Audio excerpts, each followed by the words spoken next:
Hello. आवाज आ रही है सभी को?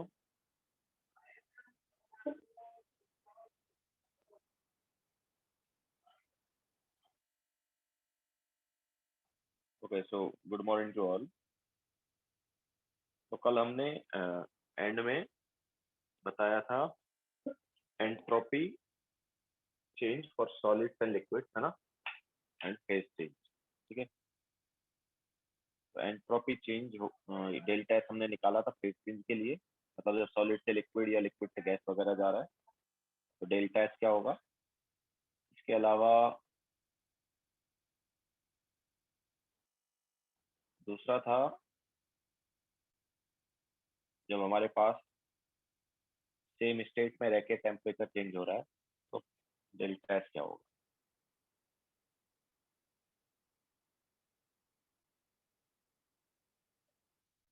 ठीक है, तो 2-3 मिनट वेट कर लेते हैं, देन स्टार्ट करते हैं।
ठीक है, तो चलो स्टार्ट करें। तो देखो, हमने कल एक एग्जांपल लिया था पहले, है ना, सॉल्यूशन लिक्विड के केस में, जिसमें हॉट मेटल ब्लॉक है वो ओपन एटमोसफेयर में रखा हुआ है। तो इसी टाइप से एक और एग्जांपल ले लेते हैं और इस चीज को क्लियर करने के लिए कि हमारे पास सॉलिड या लिक्विड वगैरह हो तो उसमें एंट्रोपी वगैरह कैसे निकाल सकते हैं। तो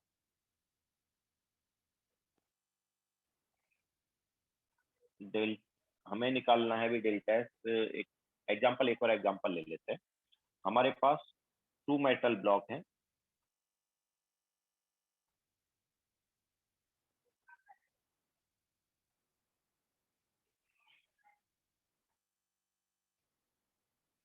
केप्ट इन कांटेक्ट। ठीक है, दोनों एक दूसरे के क्या है, कांटेक्ट।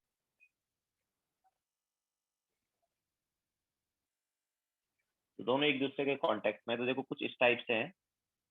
दो मेटल ब्लॉक हैं, दोनों एक दूसरे के कांटेक्ट में हैं। तो ये हमारे पास हो गए दो मेटल ब्लॉक और दोनों एक दूसरे के कांटेक्ट। एक का टेम्परेचर T1 है, एक का टेम्परेचर T2 है। तो हम क्या बोलते हैं यहाँ पर, एक जो है ठंडा है, मतलब T1 is less then T2 बोल देते हैं। इसका मतलब क्या है कि फर्स्ट वाला जो मेटल ब्लॉक है वो ठंडा है और सेकंड वाला मेटल ब्लॉक जो है वो क्या है, गर्म। Yes, this is first slide. तो इसको हम बोलते थे कोल्ड है, और दूसरा जो है उसको क्या बोल देते हैं, हॉट। ठीक है। इसके अलावा साइड से हमने इंसुलेशन किया हुआ। इंसुलेशन क्या है? इंसुलेशन मतलब हीट ट्रांसफर नहीं होगा। ओके, सराउंडिंग के साथ कोई हीट ट्रांसफर नहीं होगा, ये हमने क्या किया हुआ, ये इंसुलेशन किया हुआ। Okay, this is insulation. तो इंसुलेशन का मतलब क्या है? No heat transfer with surround.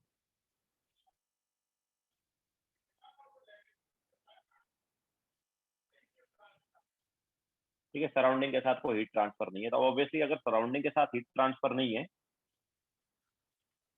ठीक है, तो ये हमें दिया हुआ है। मतलब हमारे पास क्या है, दो मेटल ब्लॉक है, दोनों मेटल ब्लॉक जो हैं वो एक दूसरे के कांटेक्ट में है। ठीक है, एक का टेम्परेचर उनमें से T1 है, दूसरे का टेम्परेचर T2 है। Okay, T1 is less then T2 है, मतलब फर्स्ट वाले को हमने बोला कि वो कोल्ड है, ठंडा है। फर्स्ट वाला मेटल ब्लॉक ठंडा है और सेकंड वाला मेटल ब्लॉक क्या है, गर्म। इसके साथ साथ साइड से हमने क्या किया हुआ, साइड से हमने इंसुलेशन किया हुआ। इंसुलेशन का मतलब है कि हीट ट्रांसफर नहीं होगा विद सराउंडिंग। ओके, इसके अलावा दोनों का मास सेम है, और दोनों का जो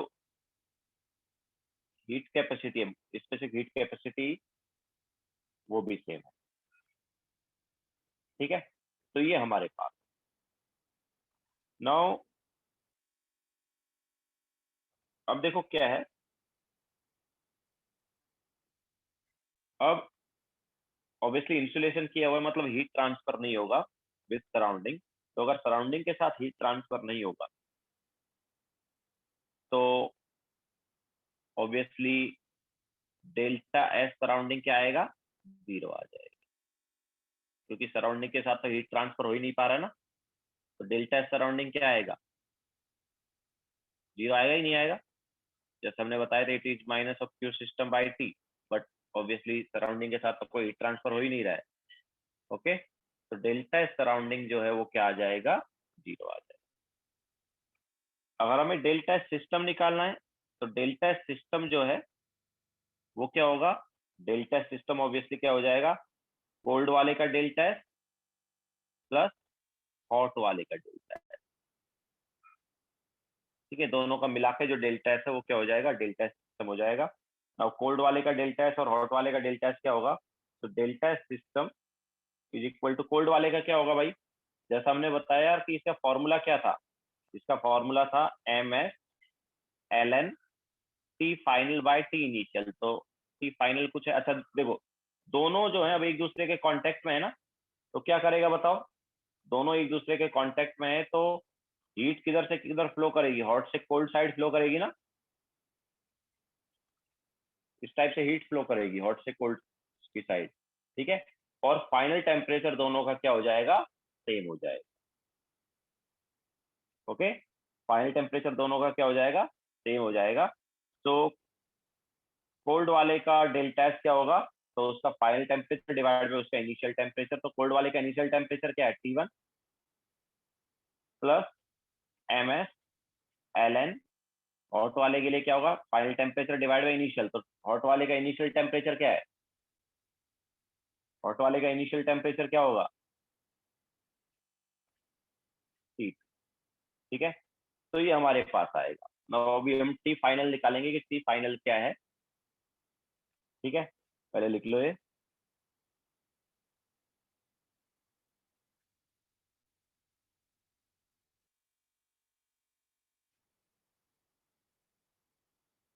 ऑब्वियसली दोनों का टी फाइनल सेम होगा ना, दोनों एक दूसरे के कांटेक्ट में आएंगे। हॉट जो है वो क्या करेगा, हीट देगा कोल्ड को, तो हॉट अपना टेम्परेचर कम करेगा और कोल्ड अपना टेम्परेचर बढ़ाएगा। तो एंड में जाके दोनों का टेम्परेचर क्या हो जाएगा, सेम हो जाएगा। यस, दोनों एक दूसरे के साथ इक्विलिब्रियम में आ जाएंगे।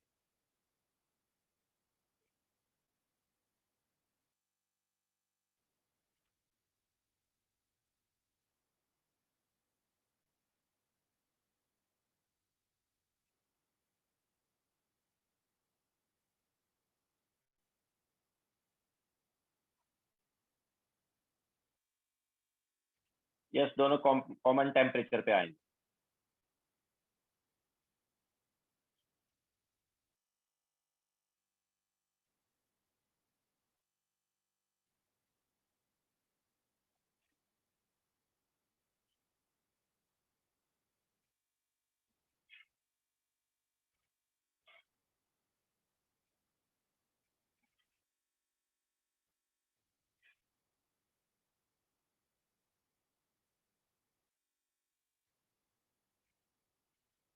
दोनों का फाइनल कैसे सेम होगा? अरे यार, फिजिक्स में भी बताया होगा ना ये चीज। गर्म चीज जो है वो ठंडी को क्या करेगी, हीट देगी। तो एंड में जाके तो दोनों में इक्विलिब्रियम आ जाएगा ना, दोनों का टेम्परेचर सेम हो जाएगा।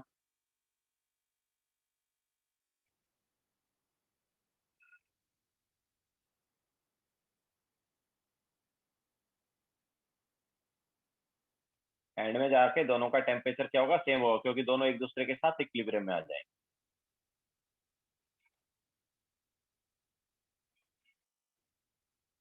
लिख लिया सबने? आगे चले।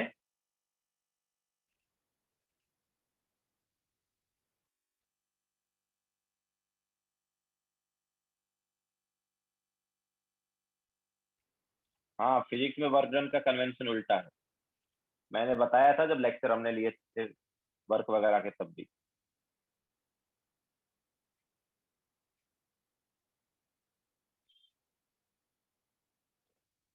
हो गया सबका?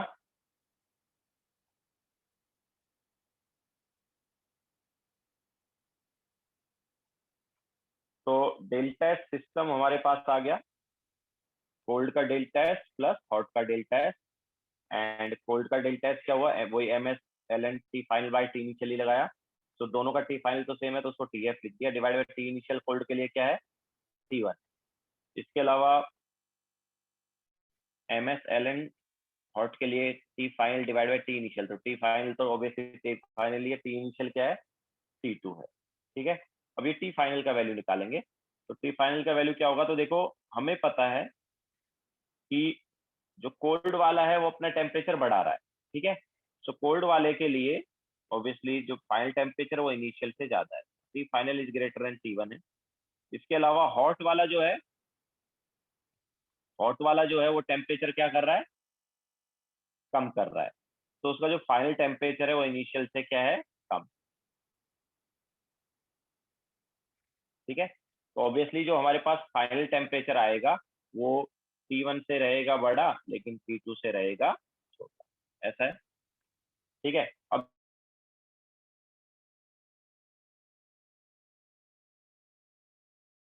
बाय, तो क्या करेंगे, हीट गेन बाय कोल्ड। तो हीट लॉस बाय हॉट क्या होगा, तो M S delta T. Now याद रखना, हॉट वाला जो है जो कि हीट लॉस कर रहा है, हीट लॉस वाले के लिए हम T initial minus T final करेंगे। तो टी इनिशियल क्या है हॉट वाले का, T two minus T final. तो ये आ जाएगा हमारे पास हीट लॉस, क्योंकि हमें मैग्नीट्यूड देखना है कितना हीट लॉस हुआ। तो ऑब्वियसली मैग्नीट्यूड देखना है, हम बोल सकते हैं कि हम ये वैल्यू पॉजिटिव आनी चाहिए। पॉजिटिव तभी आएगी जब बड़े में से छोटा टेम्परेचर माइनस करें। तो एम एस डेल्टा टी, तो हॉट वाले के लिए डेल्टा टी क्या हो जाएगा, T two minus T F, क्योंकि टी टू बड़ा है और टी एफ छोटा है। ठीक है। इसके अलावा कोल्ड वाले के लिए क्या होगा, obviously heat gain by cold क्या होगा, M S delta T. But यहाँ पर कौन सा टेम्परेचर बढ़ा है, फाइनल वाला। तो T final minus T initial करेंगे, टी इनिशियल इसका है टी वन। एम से एम कैंसिल आउट हो गया, एस से एस कैंसिल आउट हो गया।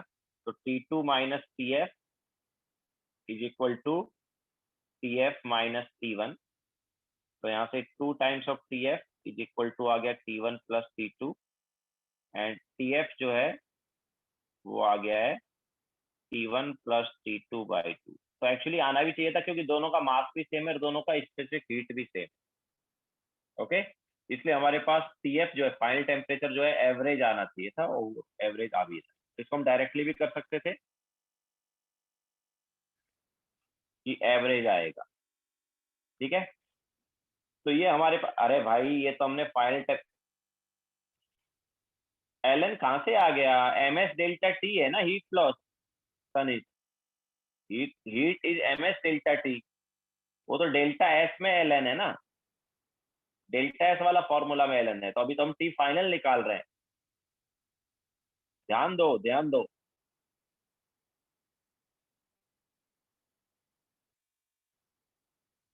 ठीक है, तो अभी इस फॉर्मूले में हम सब्स्टिट्यूट करेंगे टी एफ को, एंड डेल्टा एस आ जाएगा। तो व्हाट इज डेल्टा एस? तो डेल्टा एस हमारे पास क्या है? It is obviously delta S system क्या है? तो ये था M S L N T final by T initial. ठीक है, या इसको हम देखो डायरेक्टली क्या लिख सकते हैं, we can write it as, ये वाले पार्ट को इसको हम लिख सकते हैं T F square L N के अंदर आ जाएगा T F square upon T one T. And जब इसको हम सब्स्टिट्यूट करेंगे इस वाले पार्ट को इसमें, तो ये क्या हो जाएगा? टी एफ स्क्वायर क्या हो जाएगा? It is M S L N T F square हो जाएगा T one plus T two का square divide by four, and then T one T two. तो ये हमारे पास आ जाएगा डेल्टा एस।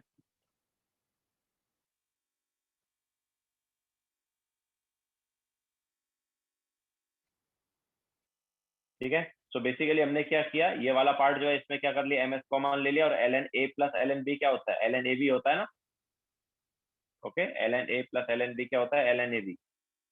ओके, तो वही कर दिया यहाँ पर, एल एन ए बी क्या हो गया फिर? ये देखो T F square upon T one T.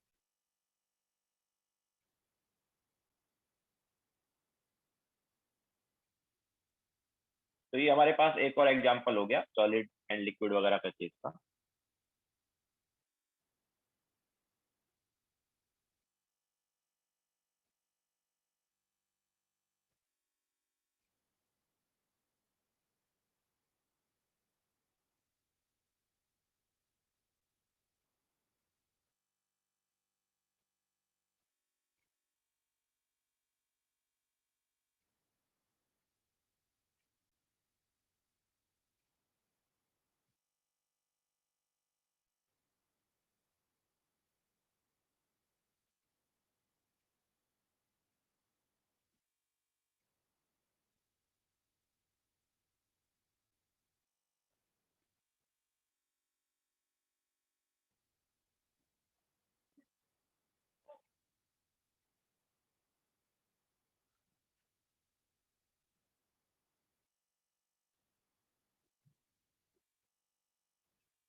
हो गया सबका?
ठीक है, चलो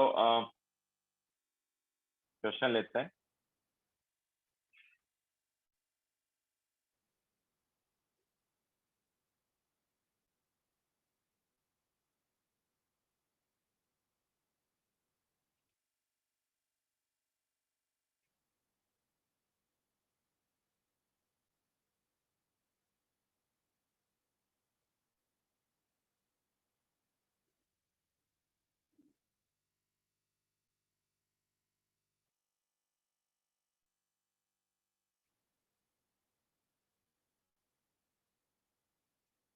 yes Sunny.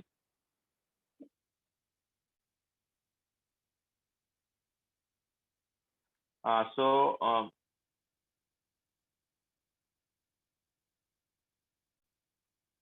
Gate equipped to JEE advance का क्वेश्चन नंबर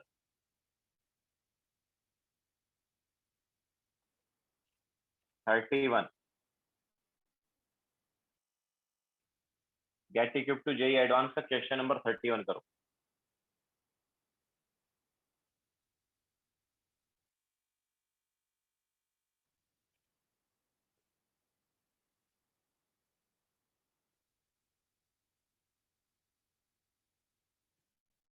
पेज नंबर है 230।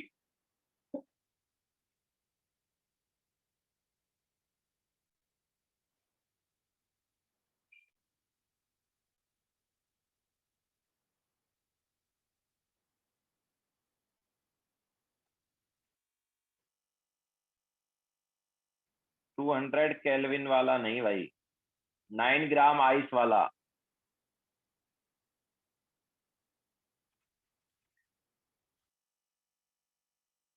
हाँ वही get equipped for IIT JEE एक ही बात है।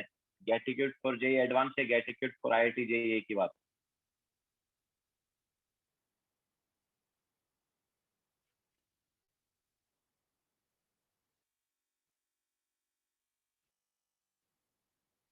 9 ग्राम आइस वाला जिसमें 4 क्वेश्चन है।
सॉल्व करो।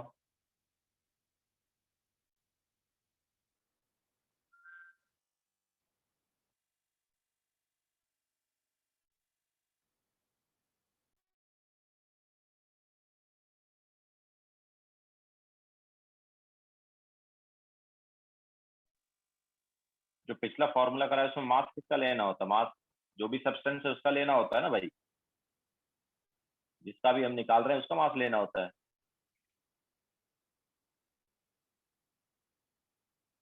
जैसे हॉट में हॉट वाले का मास लिया, कोल्ड में कोल्ड वाले का मास लिया था। यहाँ पर जो मास है ये किसका है? कोल्ड वाले का है। यहाँ पर जो मास है ये हॉट वाले का, दोनों जगह मास सेम था। हॉट में हॉट का, कोल्ड में कोल्ड का लिया था।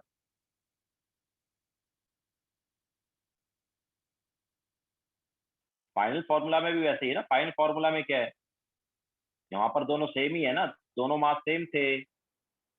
दोनों मास, दोनों जगह मास और स्पेसिफिक हीट सेम है, दैट्स व्हाई वो कॉमन आ गया।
आया आंसर किसी का?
चलो देखो कराते हैं।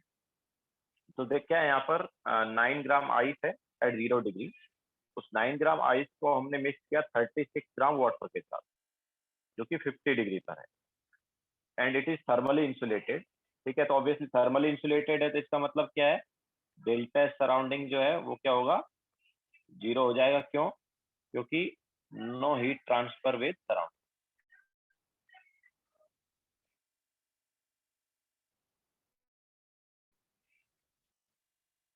ठीक है, तो डेल्टा सराउंडिंग तो 0 हो गया। इसके अलावा अब देखो फाइनल टेम्परेचर क्या होगा। तो हीट लॉस कौन करेगा? वाटर करेगा। और हीट गेन कौन करेगा? आइस करेगा। तो हीट लॉस बाय वाटर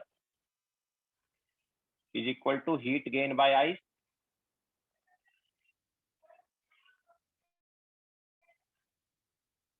तो हीट लॉस बाय वाटर क्या होगा?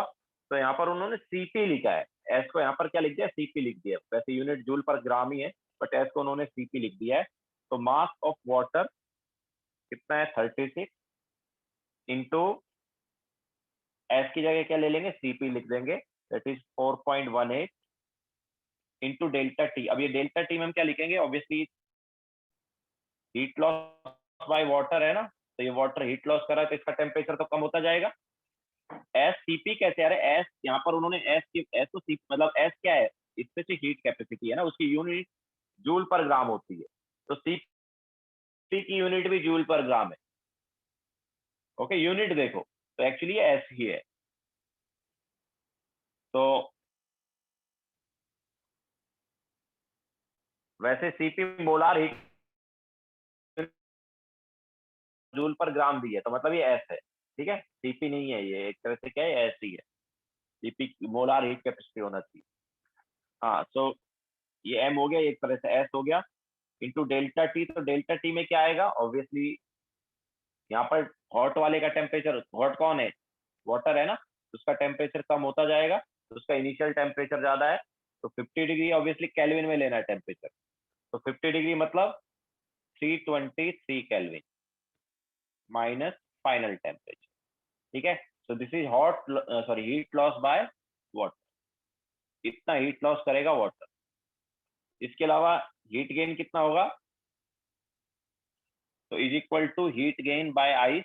अब आइस देखो क्या है, जब आइस और वाटर को हम मिक्स करेंगे, आइस 0 डिग्री पर है और वाटर 50 डिग्री पर, तो आइस क्या करेगा, आइस अपना टेम्परेचर बढ़ाएगा, लेकिन बढ़ाने से पहले वो वाटर में कन्वर्ट हो जाएगा, ठीक है। तो पहले तो आइस जो है हमारे पास 9 ग्राम आइस जो है वो किस में कन्वर्ट होगा, वाटर में कन्वर्ट होगा, तो वाटर में कन्वर्ट होगा आइस, तो उसके लिए भी हीट रिक्वायर्ड होगी। कितनी हीट रिक्वायर्ड होगी भाई, तो देखो डेल्टा एच फ्यूजन कितना दिया है, 335 दिया है, कितना दिया, 335 एल, सॉरी जूल पर ग्राम जो है, ये तो क्या हो गया, लेटेंट हीट हो गया, उन्होंने थोड़ा डेल्टा एच लिखा है उसको, but it is latent heat, because पर ग्राम यूनिट जो है वो किसका होता है, लेटेंट हीट का होता है, ओके। सो मास इंटू एल करते हैं, तो मास कितना है, 9 ग्राम इंटू 335, ओके। 1 ग्राम को 335 जूल लगता है, तो 9 ग्राम को कितना लगेगा, 9 इंटू 335, तो इतना हीट लगा आइस को किस में कन्वर्ट होने में, वाटर में कन्वर्ट, ठीक है।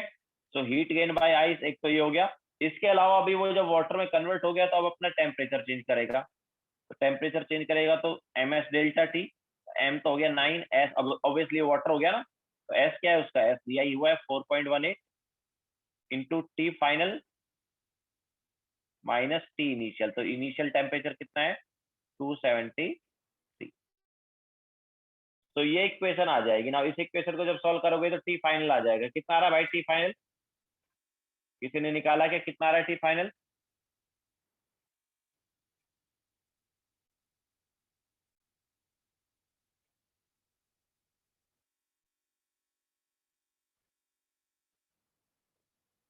बी वाला आ रहा है पक्का सॉल्व करके, ठीक है, बी वाला आ रहा है 296.97, ओके। सो ये हो गया फर्स्ट ऑप्शन, और फर्स्ट ऑप्शन हो गया, बाकी भी हो जाएंगे।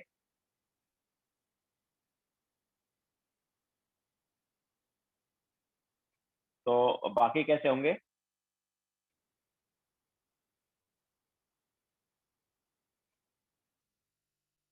तो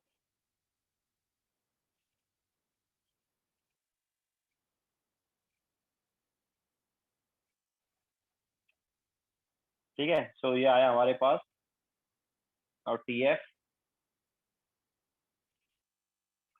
तो अभी देखो डेल्टा एस आइस क्या होगा, तो डेल्टा एस आइस क्या हो जाएगा, ऑब्वियसली आइस अपना स्टेट चेंज कर रहा है, तो क्या आएगा, स्टेट चेंज के लिए क्या होता था, डेल्टा एच बाई टी होता था ना, बट यहाँ पर ऑब्वियसली पर ग्राम दिया हुआ है, तो टोटल हीट कितना हो गया 9 इंटू, ठीक है, 9 इंटू 335 डिवाइड बाई 273, ये तो हो गया पहले स्टेट चेंज के लिए, ठीक है। इसके बाद फिर अपना वो फाइनल टेम्परेचर तक जा रहा है, 9 इंटू 335 कैसे आया, अरे यार 9 जो है वो आइस का वेट है, और 335 जो है उसका आइस को वाटर में कन्वर्ट करने के लिए हीट रिक्वायर्ड है पर ग्राम, डेल्टा एच फ्यूजन दिया हुआ है ना, delta H fusion is basically heat required, ठीक है। तो यूनिट क्या है, जूल पर ग्राम है, तो 1 ग्राम को कन्वर्ट करने के लिए 335 जूल लगता है, तो 9 ग्राम को कन्वर्ट करने के लिए कितना लगेगा, 9 इंटू 335, तो पहले आइस जो है वाटर में कन्वर्ट होगा, फिर वो वाटर में जब कन्वर्ट हो जाएगा फिर अपना टेम्परेचर बढ़ाएगा, तो heat loss by water is equal to heat gain by ice. Now delta S of ice क्या होगा, तो पहले तो वो क्या करेगा, आइस ऑब्वियसली पहले आइस जो है वाटर में कन्वर्ट हो रहा है, तो इतना डेल्टा एस आ जाएगा उसका फेज चेंज वाला, फिर वो वाटर में कन्वर्ट होकर अपना क्या करेगा, टेम्परेचर बढ़ाएगा, तो जब टेम्परेचर बढ़ाएगा तो फिर क्या होगा, तो M S L N T two by T one वाला होना चाहिए, तो एम एस, तो एम क्या है यहाँ पर, आइस का 9 एस क्या हो गया, एस दिया हुआ है 4.18 ln T final by T initial. तो what is T final, 296.97 divide by T initial कितना है इसका, आइस का 273। so this is delta s of ice. now what is delta s of water, तो वाटर तो अपना फेस चेंज कर नहीं रहा है, तो उसका क्या होगा, M S, M is water का एम कितना है 36 इंटू एस कितना है 4.18, इसके अलावा L N T final by T initial, तो वाटर का टी फाइनल क्या है 296.97 divide by T initial, water का टी इनिशियल कितना था 323। तो डेल्टा एस ऑफ वाटर हो गया। What is delta S of system, obviously delta S of ice plus delta S of water. तो ये डेल्टा एस ऑफ सिस्टम हो गया। इसके अलावा डेल्टा एस ऑफ मतलब टोटल डेल्टा एस क्या होगा, it is delta S of system plus delta S of surrounding. Surrounding का हमें पता है 0 है, ठीक है, ये हमने ऑलरेडी देख लिया है क्या है 0। तो delta S of total is nothing but delta S system. तो ये हमारे पास आ जाएगा।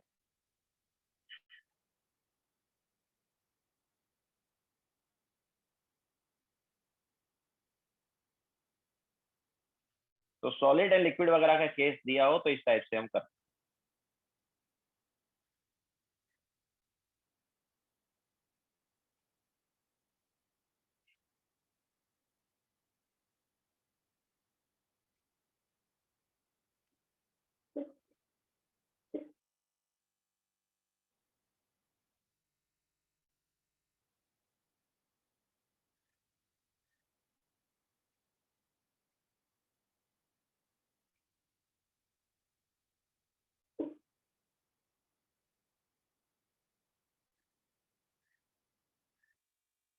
Varun delta S of ice में 273 से क्यों डिवाइड किया, क्योंकि आइस 273 पर ही कन्वर्ट हो रहा है ना वाटर में यार। ये कौन सा है, फेस चेंज वाला है। तो फेस चेंज में क्या करते हैं, डिवाइड बाय, अगर फ्यूजन है तो मेल्टिंग पॉइंट लेते हैं, और वेपराइजेशन है तो क्या लेते थे, बॉइलिंग पॉइंट लेते थे ना।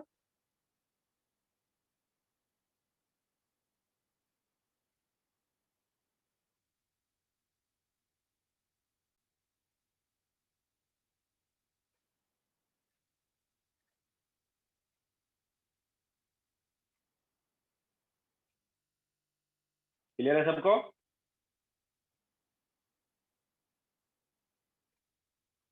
तो इस टाइप से हम डेल्टा एस जो है निकालते हैं सिस्टम का। Yes Varun, delta S fusion is delta S fusion by T, but actually delta S जो है पर मोल होता था। ओके, तो टोटल हीट कितना होगा देख ले, जो हमें वेट दिया है उसके हिसाब से देख ले। तो 9 ग्राम वेट दिया है और हमें पर ग्राम हीट भी दिया हुआ है, तो टोटल हीट पता चल जाएगा। ठीक है, तो क्यू डिवाइड बाई टी,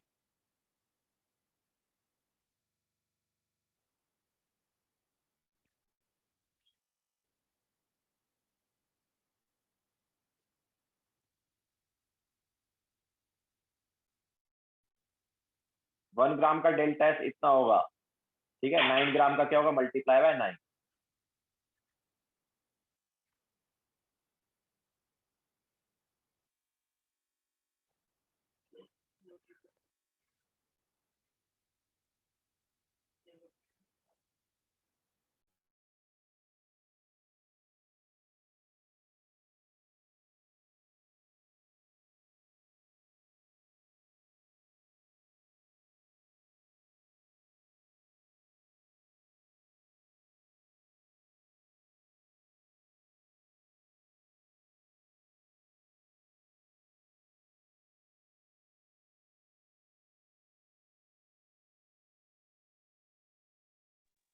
ठीक है, आगे चले। तो नाउ देखो, अगर तुम्हें याद हो तो स्पॉन्टेनियस प्रोसेस होगा या नहीं होगा, या कैसे पता करते हैं हम, डेल्टा एस टोटल को यूज करके, है ना। अगर delta S total greater than 0 है तो हम बोलते हैं स्पॉन्टेनियस होगा। तो ऑब्वियसली उसके लिए डेल्टा एस सिस्टम भी पता होना चाहिए और डेल्टा एस सराउंडिंग भी पता होना चाहिए, दोनों पता होना चाहिए, सिस्टम एंड सराउंडिंग। ठीक है, सिस्टम एंड सराउंडिंग दोनों का डेल्टा एस पता होना चाहिए, तो ही हम बता सकते हैं कि स्पॉन्टेनियस है या नहीं। तो इसके लिए फिर एक नया फंक्शन इंट्रोड्यूस किया गया, जो कि हमें जस्ट सिस्टम का पता हो तो भी हम बता देते हैं कि स्पॉन्टेनियस है या नहीं। ओके, तो नया फंक्शन जो था वो था गिब्स फ्री एनर्जी। तो नेक्स्ट है गिब्स फ्री एनर्जी।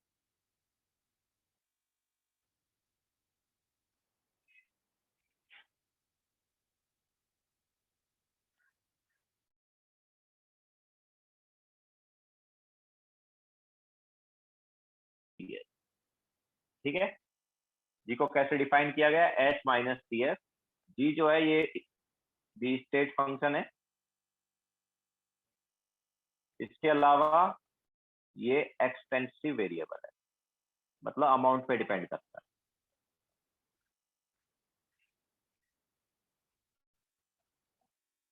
तो देखो अगर हम बात करेंगे डेल्टा जी की, तो डेल्टा जी क्या हो जाएगा भाई, delta H minus T delta S हो जाएगा, है ना। दोनों साइड अगर हम डेल्टा करेंगे तो डेल्टा जी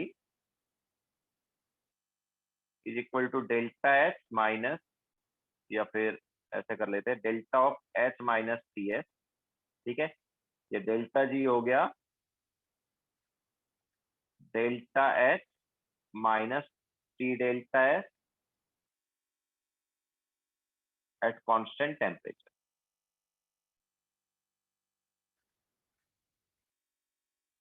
ये हम बोल सकते हैं फॉर केमिकल रिएक्शन।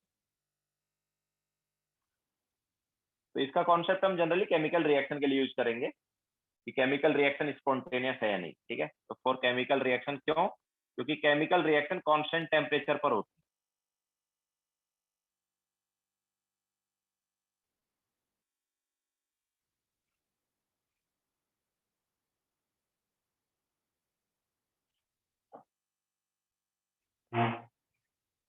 ठीक है, सो केमिकल रिएक्शन के लिए डेल्टा जी क्या हो गया, delta H minus T delta S.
हो गया सबका।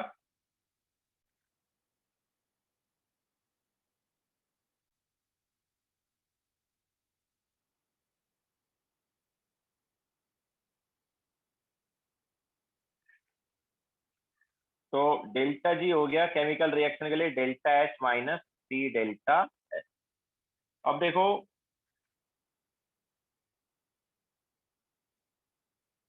अगर हमें देखना है कि यार रिएक्शन स्पॉन्टेनियस है या नहीं, तो क्या है, तो फॉर स्पॉन्टेनियस रिएक्शन क्या होना चाहिए, फॉर स्पॉन्टेनियस रिएक्शन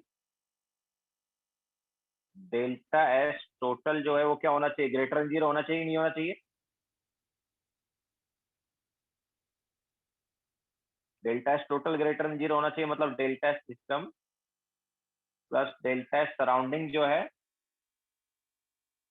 ये ग्रेटर देन जीरो होना चाहिए। ठीक है, now what is delta S surrounding,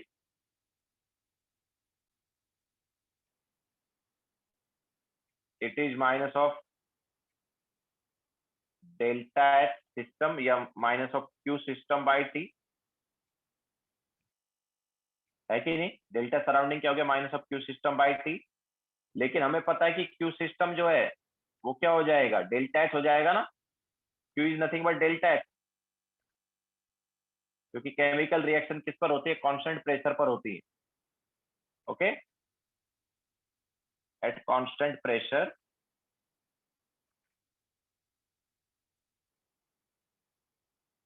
Q क्या हो जाता है, डेल्टा एच हो जाता है। Okay, so it is delta S of system by T। तो क्या आ गया, this is T into delta S system minus delta H system greater than zero. या फिर इसको दूसरी साइड लेके जाएंगे, सिद्धार्थ रिएक्शन कांस्टेंट टेम्परेचर पर भी होता है और कांस्टेंट प्रेशर पर भी होता है, दोनों पर होता है। तो ये क्या हो गया, किसी रिएक्शन में टेम्परेचर चेंज नहीं होता, ये तो फिक्स है। इसके अलावा रिएक्शन कांस्टेंट वॉल्यूम पर भी हो सकता है और कांस्टेंट प्रेशर पर भी हो सकता है, दोनों में से एक तरीके से होगा। जनरली कांस्टेंट प्रेशर पर होगा, कांस्टेंट टेम्परेचर पर तो होता ही है, इसके अलावा कांस्टेंट वॉल्यूम या कांस्टेंट प्रेशर रहेगा, तो जनरली कांस्टेंट प्रेशर रहता है। दैट्स व्हाई क्यू को डेल्टा एच भी लिख सकते हैं। तो नाउ डेल ये क्या हो गया आगे, तो it is delta H system minus T delta H system less than zero. What is this, delta H minus T delta H क्या हो गया, delta H minus T delta H क्या हो गया, डेल्टा जी हो गया ना। ठीक है, तो that is delta G system क्या होना चाहिए, लेस देन। ओके, तो अगर स्पॉन्टेनियस रिएक्शन देखनी है तो डेल्टा जी सिस्टम क्या होना चाहिए, लेस देन जीरो होना चाहिए।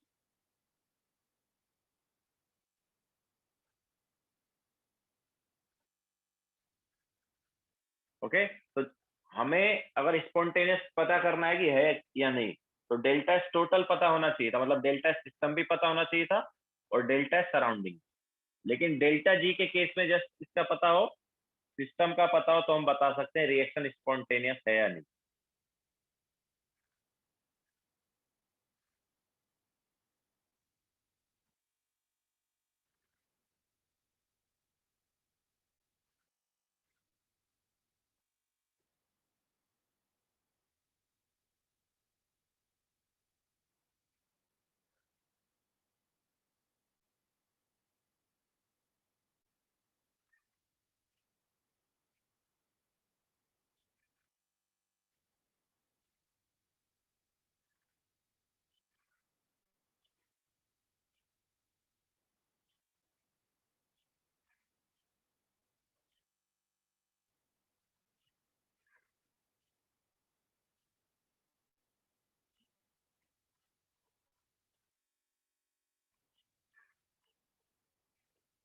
हो गया सबका?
ठीक है, तो तनिष देख लो फिर से, तुम्हारा डिस्कनेक्ट हो गया था। तो स्पॉन्टेनियस रिएक्शन के लिए डेल्टा जो एस है टोटल वो होना चाहिए greater than 0।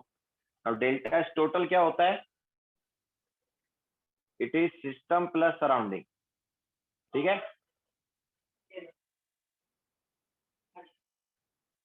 Now delta surrounding क्या हो गया? It is minus of Q system by T. लेकिन रिएक्शन कांस्टेंट प्रेशर पर होता है तो क्यू क्या हो गया? डेल्टा एच हो गया। तो क्यू को हम डेल्टा एच लिख सकते हैं। नाउ टी से मल्टीप्लाई करेंगे तो T delta H minus delta H greater than 0 आ गया। दूसरी साइड लेके गए तो ये क्या हो गया? Delta H minus T delta H less than 0। मतलब कि डेल्टा जी जो है वो लेस देन 0 होना चाहिए। ओके, तो स्पॉन्टेनियस रिएक्शन के लिए डेल्टा जी लेस देन 0 होना चाहिए।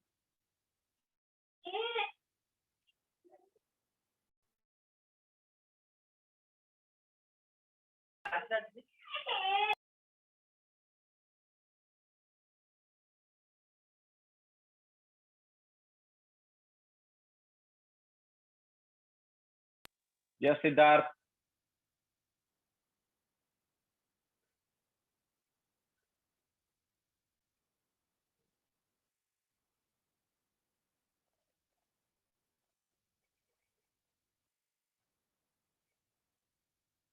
डेल्टा जी क्या है? Delta G delta H minus T delta H ना।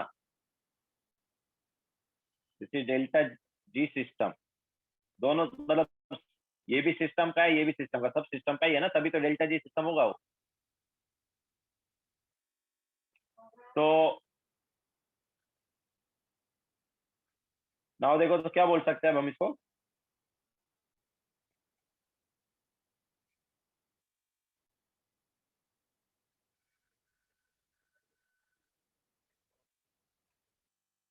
जल्दी लिखो।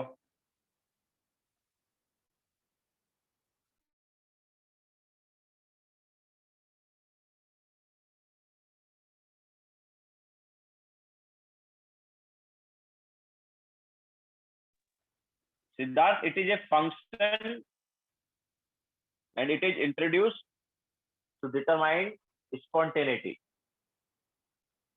जिस फ्री एनर्जी एक फंक्शन है जिसको इंट्रोड्यूस किया गया इसलिए स्पॉन्टेनिटी पता करने के लिए एस माइनस टी है।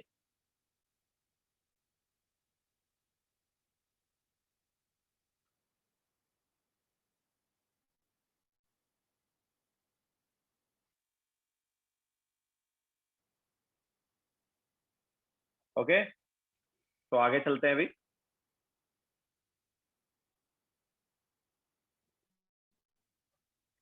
यार सिद्धार्थ, वही तो मैंने बताया ना कि डेल्टा सिस्टम का भी पता होना चाहिए, डेल्टा सराउंडिंग का भी पता होना चाहिए, तब जाके तुम बता सकते हो ना कि स्पॉन्टेनियस है या नहीं। लेकिन डेल्टा जी तो जब सिस्टम का पता हो तो भी बता पाओगे।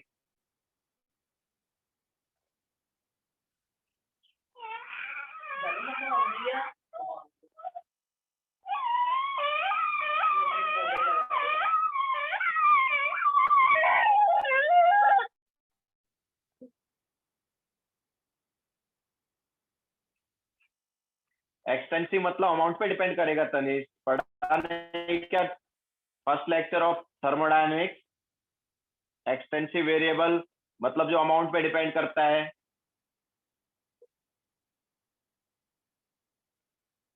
फर्स्ट लेक्चर ऑफ थर्मोडायनेमिक्स जिसमें हमने बेसिक चीजें कराई थी। एक्सटेंसिव इंटेंसिव नहीं पढ़ा?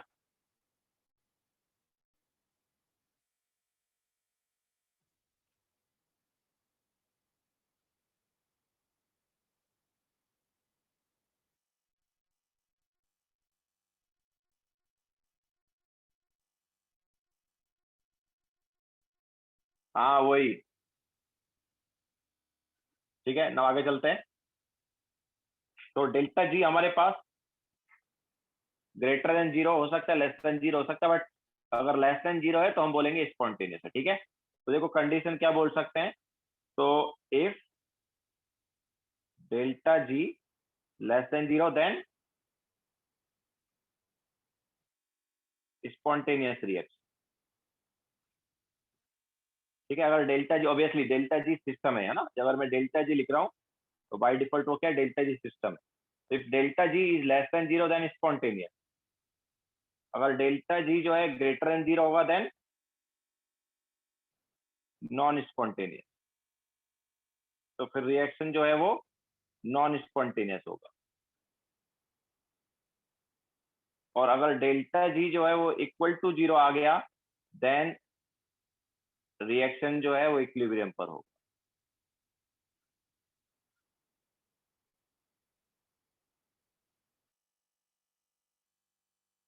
ठीक है, सो ये हमारे पास डेल्टा जी जो है सिस्टम को हम चेक करके बता सकते हैं कि कोई रिएक्शन स्पॉन्टेनियस है या नहीं। Okay, if delta G is less than zero then spontaneous, if delta g is greater than zero then non-spontaneous, and if delta g equal to zero then equilibrium। ठीक है, तो अब देखो यहाँ पर हम क्या कर सकते हैं, डेल्टा एच का साइन अगर हमें पता हो, डेल्टा एच का साइन पता हो, तो डेल्टा जी का साइन पता कर सकते हैं क्या होगा, एंड डेल्टा जी का साइन पता कर सकते हैं तो हम बता सकते हैं कि यार स्पॉन्टेनियस है या नहीं है। ठीक है, तो कंक्लूजन बता सकते हैं क्या आएगा।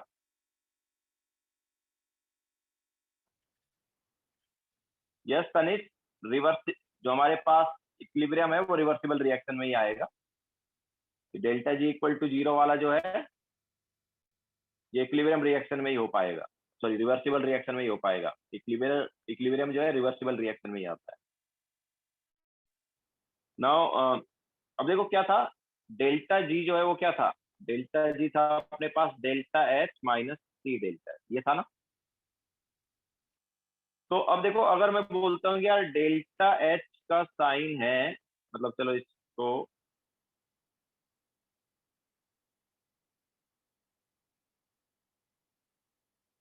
ठीक है, अगर हम बोलते हैं कि यार डेल्टा एच का जो साइन है वो नेगेटिव है और डेल्टा एच का साइन पॉजिटिव है, तो बताओ डेल्टा जी का साइन क्या होगा। अगर हमारे पास डेल्टा एच जो है नेगेटिव आता है, कोई रिएक्शन है जिसका डेल्टा एच नेगेटिव है और उस रिएक्शन का डेल्टा एच जो है पॉजिटिव है, तो डेल्टा जी का साइन क्या होगा, डेल्टा जी का साइन क्या होगा। याद रखना टेम्परेचर जो है ये केल्विन में लेना है और केल्विन में तो हमेशा टेम्परेचर पॉजिटिव ही रहता है। ओके, तो टेम्परेचर हमेशा पॉजिटिव रहेगा क्योंकि केल्विन वाले टेम्परेचर की बात कर रहे हैं। तो अगर हम बोल रहे हैं कि डेल्टा एच जो है वो नेगेटिव है और डेल्टा एच पॉजिटिव है, तो डेल्टा जी का साइन क्या हुआ, नेगेटिव हुआ ना, हुआ कि नहीं। नेगेटिव, देखो ये वाला पार्ट नेगेटिव हो गया, ये वाला पार्ट पॉजिटिव, लेकिन आगे नेगेटिव साइन है, इसकी वजह से ओवरऑल वैल्यू हमेशा नेगेटिव ही आने वाली है। ओके, तो इट इज नेगेटिव ऑलवेज, ये हम बोल सकते हैं स्पॉन्टेनियस ऑलवेज। ओके, तो अगर किसी रिएक्शन का डेल्टा एच नेगेटिव है और डेल्टा एच पॉजिटिव है तो ऐसी रिएक्शन हमेशा स्पॉन्टेनियस होती है। एक्चुअल में क्या है, देखो ये मतलब अगर डेल्टा एच नेगेटिव मतलब एक्सोथर्मिक रिएक्शन, तो हमें बाहर से कोई हीट नहीं देनी पड़ रही, तो एक्सोथर्मिक रिएक्शन जो है वो मतलब फेवरेबल होती है, या हम बोल सकते हैं डेल्टा एच अगर नेगेटिव है तो वो फेवर करता है। ओके, डेल्टा एच अगर नेगेटिव है तो फेवर करता है।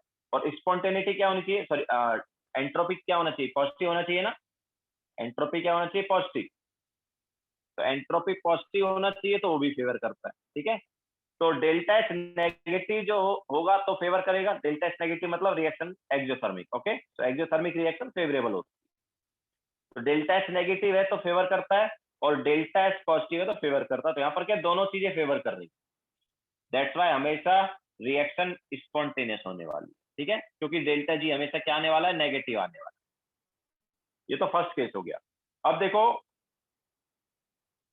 अगर हम यहाँ पर कुछ चेंज करें, मैं बोलता हूँ कि यार डेल्टा एच पॉजिटिव हो गया। अब देखो कई बार डेल्टा एच पॉजिटिव भी आता है रिएक्शन का, बट स्टिल वो रिएक्शन हो रही होती है और डेल्टा एच अभी भी पॉजिटिव है। ठीक है, तो इस केस में बताओ नेगेटिव कब आएगी डेल्टा जी, इस केस में डेल्टा जी नेगेटिव आ सकता है क्या, अगर दोनों पॉजिटिव हो तो डेल्टा जी नेगेटिव आ सकता है, और आ सकता है तो कब आएगा,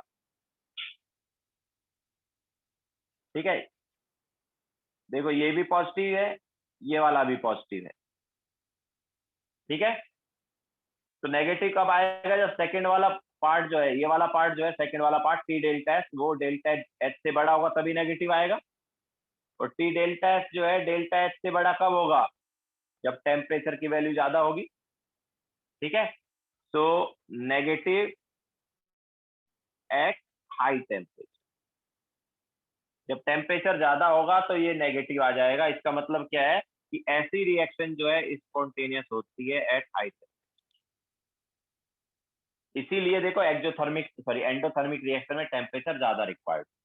जो एंडोथर्मिक रिएक्शन है ना, उनमें हाई टेम्परेचर रिक्वायर्ड इसलिए होता है क्योंकि वो रिएक्शन हाई टेम्परेचर पर ही स्पॉन्टेनियस होती है। ठीक है, बट कंडीशन एक और है, एंडोथर्मिक रिएक्शन तभी हो पाएगी जब डेल्टा एस क्या हो? पॉजिटिव हो। ओके, एंडोथर्मिक रिएक्शन में डेल्टा एस पॉजिटिव होना चाहिए तभी वो हाई टेम्परेचर पर हो पाएगी। अगर डेल्टा एस नेगेटिव है तो अब आगे देखेंगे उसमें क्या होगा। ठीक है, वो बाद में, अभी फोर्थ वाला केस लेंगे।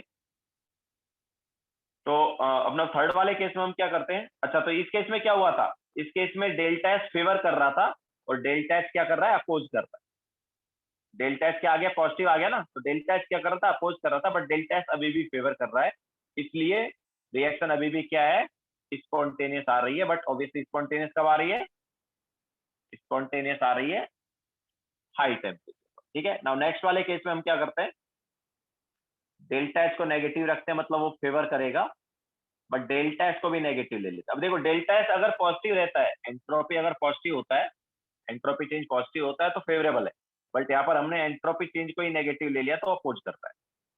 तो डेल्टा एस जो है वो फेवर कर रहा है बिकॉज नेगेटिव एक्सोथर्मिक है, बट डेल्टा एस जो है वो नेगेटिव आ गया तो अपोज कर रहा है। अब देखो, अब डेल्टा जी का साइन क्या होगा यार? मतलब डेल्टा जी क्या नेगेटिव हो सकता है क्या अभी?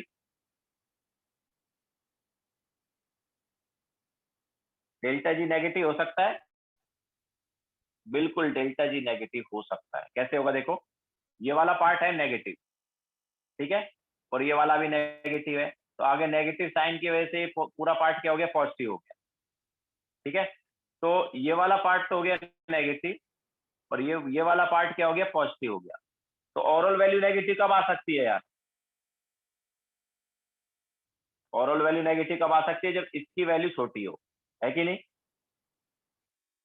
टी डेल्टा एस अगर छोटा हो, टी डेल्टा एस अगर छोटा हो तो ओवरऑल वैल्यू क्या आ सकती है? नेगेटिव आ सकती है, क्योंकि T minus T delta S क्या हो गया? पॉजिटिव हो गया। डेल्टा एस नेगेटिव था, ये वाला पार्ट नेगेटिव था, लेकिन आगे नेगेटिव साइन है, तो नेगेटिव नेगेटिव क्या हो गया? पॉजिटिव। तो माइनस टी डेल्टा एस हो गया पॉजिटिव और डेल्टा एस जो है वो नेगेटिव है। तो ओवरऑल वैल्यू नेगेटिव कब हो सकती है? जब टी डेल्टा एस की वैल्यू क्या हो? छोटी हो। टी डेल्टा एस छोटा कब हो सकता है यार? जब टेम्परेचर कम हो।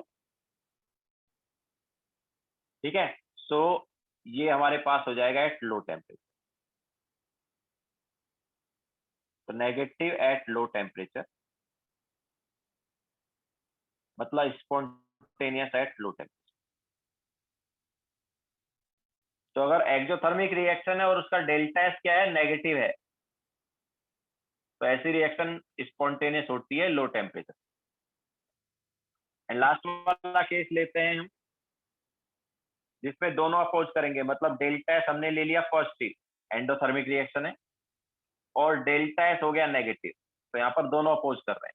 डेल्टा एस का पॉजिटिव होना चाहिए था, ये डेल्टा एस क्या होना चाहिए था? पॉजिटिव होना चाहिए था, और ये डेल्टा एच जो है नेगेटिव होना चाहिए था, बट अभी हमने दोनों उल्टे कर दिए। डेल्टा एच को ले लिया पॉजिटिव, एंडोथर्मिक रिएक्शन अपोज कर रहा है, डेल्टा एच नेगेटिव, ये भी अपोज कर रहा है। अब देखो, क्या क्या डेल्टा जी नेगेटिव हो सकता है? ये देखो डेल्टा एच है पॉजिटिव, ये वाला पार्ट पॉजिटिव है, एंड डेल्टा एस जो है ये नेगेटिव था, ये वाला नेगेटिव था, तो आगे नेगेटिव साइन के साथ वो मल्टीप्लाई होकर क्या आ गया? पॉजिटिव आ गया। तो अभी देखो ये वाला पार्ट भी पॉजिटिव होगा और ये वाला पार्ट भी पॉजिटिव होगा, तो ये पूरी वैल्यू जो है आएगी पॉजिटिव ही आएगी, चाहे कोई भी टेम्परेचर ले लो। ठीक है, तो इट इज पॉजिटिव ऑलवेज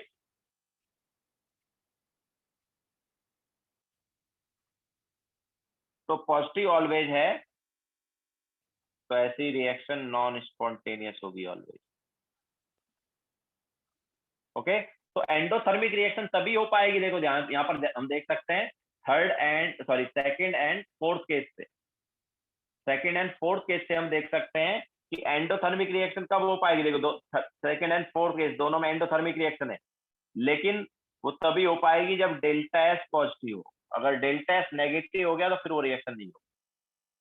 ठीक है, तो एंडोथर्मिक रिएक्शन तभी हो पाएगी जब डेल्टा एस क्या हो, पॉजिटिव हो, और वो भी तब हो पाएगी जब उसमें भी टेम्परेचर क्या रख रहे हैं, हाई रख रहे हैं। लो टेम्परेचर में उसमें भी नहीं होगी। ठीक है, तो हमने 4 डिफरेंट केस देखे जिससे हम देख सकते हैं कि कोई रिएक्शन स्पॉन्टेनियस कब हो सकता है। तो स्पॉन्टेनियस होने के लिए डेल्टा जी का क्या होना चाहिए, डेल्टा जी नेगेटिव होना जरूरी।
हो गया सबका?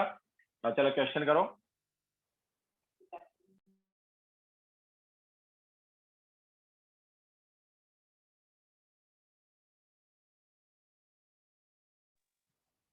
एक क्वेश्चन ले लेते हैं। अरे हाँ भाई, एंडोथर्मिक रिएक्शन मतलब तनिक डेल्टा एच पॉजिटिव यार, एक्सोथर्मिक रिएक्शन मतलब delta H negative.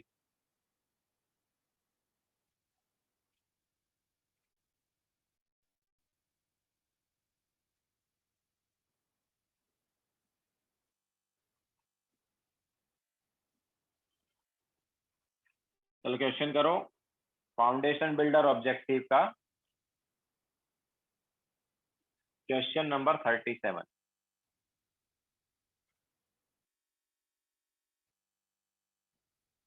Foundation builder objective question number 37।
ठीक है, हो गया सबका। तो देखो हमारे पास जो रिएक्शन है उसका डेल्टा एच दिया है 85 किलो जूल, और डेल्टा एस जो है वो दिया है 198 जूल पर केल्विन। ठीक है, तो उन्होंने बोला है कि what is the minimum temperature at which the process below will be spontaneous. तो कब होगा यार, तो delta H minus T delta S क्या होना चाहिए, लेस देन 0 होना चाहिए। तो 85, अच्छा एक किलो जूल है तो इसको कन्वर्ट करेंगे जूल में। ठीक है, सो 85,000 minus 198 into T should be less than 0। हम लिख सकते हैं कि 85,000 इज लेस देन 198 टी, या फिर 198 टी इज ग्रेटर देन 85,000। तो टी क्या आ गया, टी आ गया ग्रेटर देन 85,000 डिवाइड बाय 198। कितना आ रहा है, 429.29। ओके, सो ये आ रहा है 429.29।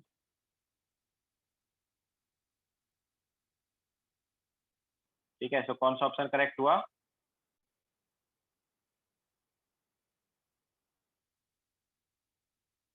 सी ऑप्शन करेक्ट हो गया।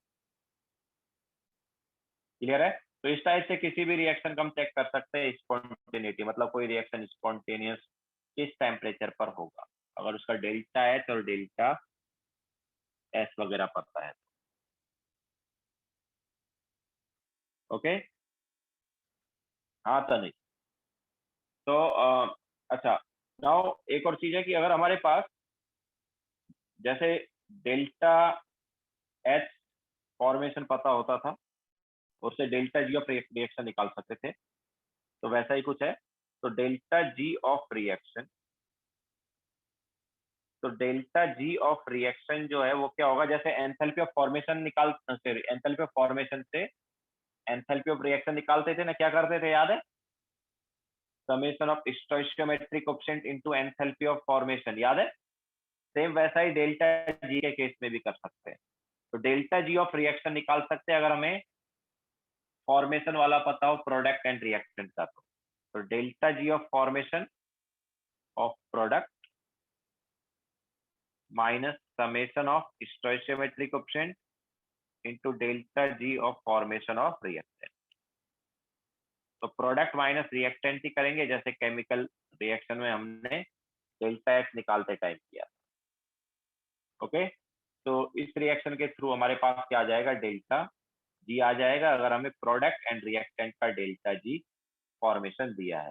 ओके, तो ठीक है, दैट्स इट। तो ये हमारे पास हो गया delta G of reaction using delta G of formation. हाँ, डेल्टा जी ऑफ फॉर्मेशन दिया होगा ऑब्वियसली। ठीक है, यहाँ पर डेल्टा जी एफ क्या है, गिव्स फ्री एनर्जी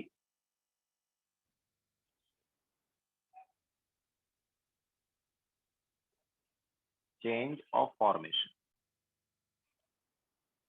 ठीक है, तो ये दिया हो अगर डेल्टा जी रिएक्शन का निकलवा रहा है। तो मेनली मेनली हमारा हो गया है थर्मोडायनेमिक्स वाला चैप्टर खत्म। तो होमवर्क जो है तुम फुल बुकलेट कर सकते हो अभी, थोड़ा बहुत पार्ट हमारा बचा हुआ है बट मतलब उसके क्वेश्चंस बहुत कम है बुकलेट में। तो फुल फुल मॉड्यूल या फुल चैप्टर जो है ट्राई कर सकते हो। ठीक है, ऑब्वियसली पहले फाउंडेशन बिल्डर ऑब्जेक्टिव करना, then subjective, and then get equip वाला पार्ट, एंड देन विंडोज वाला पार्ट, उसके बाद एडवांस वाला। ठीक है, तो now you can attempt full module. तो ये आज का होमवर्क है।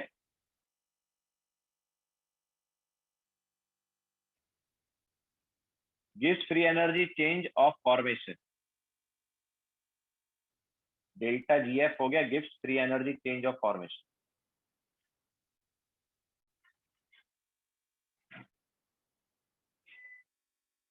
ओके, तो आज का लेक्चर यहीं पे खत्म करेंगे। नेक्स्ट लेक्चर में थोड़ा बहुत जो बचा हुआ है पार्ट वो कराएंगे, ठीक है।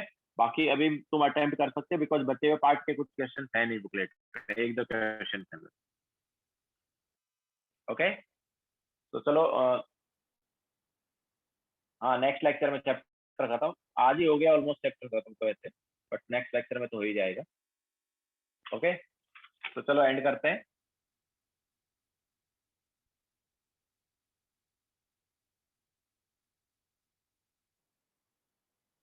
नेक्स्ट इसके बाद नेक्स्ट चैप्टर होगा केमिकल इक्विलिब्रियम, वो पार्ट टेस्ट के बाद लेंगे।